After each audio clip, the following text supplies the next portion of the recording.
He was 43 years old, standing in his cramped workshop in the English countryside, surrounded by 5,126 failed prototypes.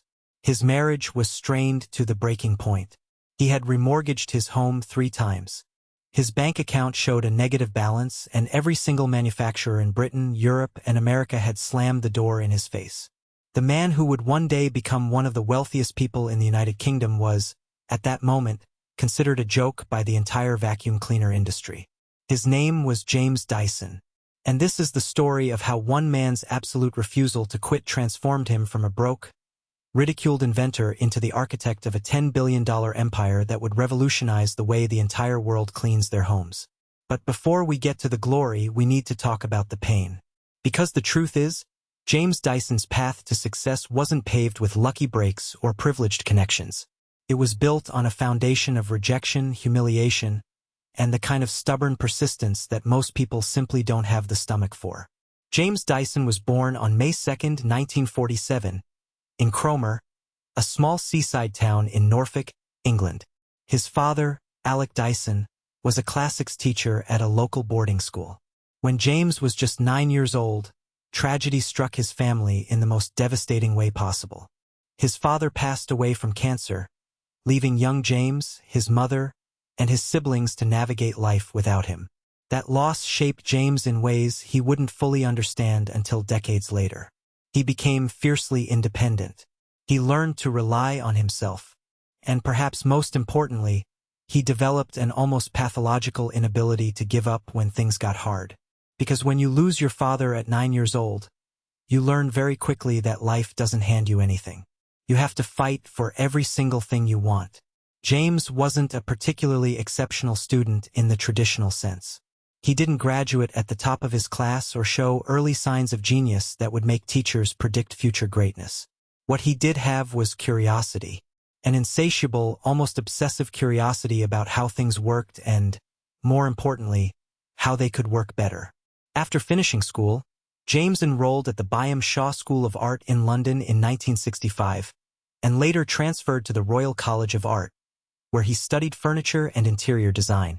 It was there, in the creative workshops of one of England's most prestigious design institutions, that James Dyson discovered his true calling. He didn't want to just design beautiful things. He wanted to design things that actually worked, things that solved real problems in ways that nobody had thought of before. His first major project came in 1970 when he joined a man named Jeremy Fry at a company called Rotork. There, James helped develop the Sea Truck, a high-speed flat-hulled boat that could operate in shallow waters. It was his first taste of real invention, of taking an idea from concept to reality. And it was during this project that James first encountered the principle that would eventually change his life forever. While working on the Sea Truck, James became frustrated with wheelbarrows on construction sites. The standard wheelbarrow, a design that hadn't fundamentally changed in centuries, was terrible on soft ground. The thin wheel would sink into mud, making it nearly impossible to push. So James did what James does. He asked a simple question that nobody else seemed to be asking. Why does this have to be this way? In 1974, he created the ball barrow, a wheelbarrow that replaced the traditional wheel with a large plastic ball. It was revolutionary, could roll over soft ground without sinking. It was more stable. It was better in every measurable way. James founded a company to manufacture and sell his invention, and for a brief moment it seemed like success had arrived.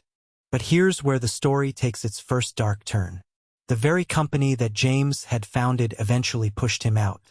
His own partners and investors, the people he had trusted to help him build his dream, forced him out of his own company. He lost control of the ball barrow. He watched as others profited from his invention while he walked away with almost nothing. This would become a pattern in James Dyson's life, one that would repeat itself with devastating consequences again and again. He would have an idea, develop it, build it, and then watch as forces beyond his control try to tear it away from him. But what happened next would make the ball barrow failure look like a minor inconvenience. Because in 1978, James Dyson walked into his workshop and had an idea that would consume the next 15 years of his life, destroy his finances, test his marriage, and push him to the absolute edge of human endurance. He looked at his vacuum cleaner, and he noticed something that would change everything. Hashtag he failed at 30 businesses before 40, how James Dyson turned 5,126 rejected prototypes into a $10 billion vacuum empire. Hashtag part 2, the breaking point. And that's when everything fell apart. Picture this. It's 1983. James Dyson is standing in his workshop, surrounded by the skeletal remains of prototype number 3,427. His hands are cut and calloused. His eyes are bloodshot from sleepless nights. And in his pocket sits a letter that would break most men. The bank had frozen his accounts, not reduced his credit, not sent a warning. Frozen. Everything. Gone. His wife Deirdre had been teaching art classes to keep food on the table. His 3 children wore hand-me-downs from neighbors. The house they'd mortgaged and remortgaged sat one payment away from foreclosure. And here he was, a 40-year-old man, building vacuum cleaners in a shed while his family starved. But what the world didn't understand, what nobody could see, was that James Dyson wasn't building a vacuum cleaner. He was building a revolution. See, here's what makes this story different from every other rags-to-riches tale you've ever heard. James didn't fail because he was unlucky. He didn't struggle because the universe was testing him. No, James Dyson was being actively destroyed by an industry that feared him. The vacuum cleaner market in the 1980s was a cartel. Hoover, Electrolux, Miele, these weren't just companies. They were empires built on a single dirty secret. They didn't want vacuums to work too well. Think about it. Every vacuum cleaner on the market used bags. And those bags? They clogged. They lost suction. They needed constant replacing. And who sold the replacement bags? The same companies that sold you the vacuum. It was a billion-dollar recurring revenue stream, and James Dyson had just invented something that would destroy it overnight. A vacuum that never lost suction. A vacuum that needed no bags. A vacuum that actually worked. And the industry's response? Total annihilation. When Dyson approached Hoover with his design, they didn't just say no. They smiled, took his blueprints, studied his technology, and then slammed the door in his face. 18 months later, they released their own cyclonic vacuum, a cheap imitation that infringed on his patents but was just different enough to avoid immediate lawsuits. When he went to Electrolux, the executives laughed at him. Literally laughed. One senior manager told him, and I quote, "This product will never sell. People don't want to see their dirt. Let that sink in." They rejected a superior product because they thought customers were too stupid to appreciate it. But here's where the story takes its darkest turn. Prototype 4,000. Then 4,500. Then approaching 5,000. Each one a little better. Each one a little closer. And each one draining money that James Dyson no longer had.